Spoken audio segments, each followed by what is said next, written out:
Огнеборцы России отмечают сегодня профессиональный праздник. В этом году исполняется 366 лет пожарной охране страны.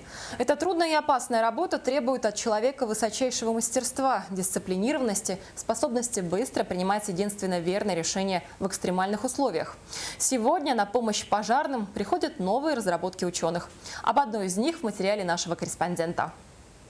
В Якутии больше всего пожаров возникают в жилом секторе, при том, что подавляющая часть происходит из-за неосторожного обращения с огнем и неисправности электрооборудования. По статистике МЧС Республики, за прошедший год процент таких пожаров составил более 85%. Они унесли жизни почти 70 человек. Однако наука не стоит на месте и создает новые технологии для обеспечения безопасности граждан. Так, в 2011 году компания «Пирохимика Центр» разработала на основе нанотехнологий уникальное устройство «Пиростикер». Стикеры устанавливаются в основном в шкафах и силовых установках. В принципе, здесь, к примеру, АСТ установлен АСТ-15. Это 15 маркировка, это объем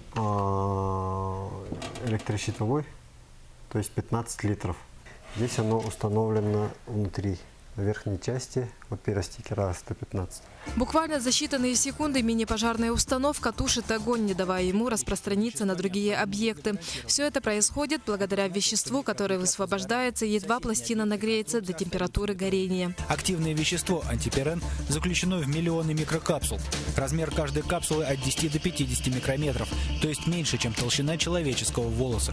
Тепло, предшествующее горению, например, нагревающиеся провода в месте плохого контакта, вызывают активизацию наночастиц, флегматизаторов горения, которые быстро и надежно гасят огонь. Помимо электрощитовой коробки, пиростикер можно установить внутри так называемого подрозетника. Это те места, где в основном случаются возгорания. Небольшие размером и простые в применении, пиростикеры могут обезопасить тысячи людей от возможных пожаров, а значит снизить печальную статистику жертв от чрезвычайных ситуаций. Саргалана Захарова, Егор Никифоров, НВК Саха, Якутск.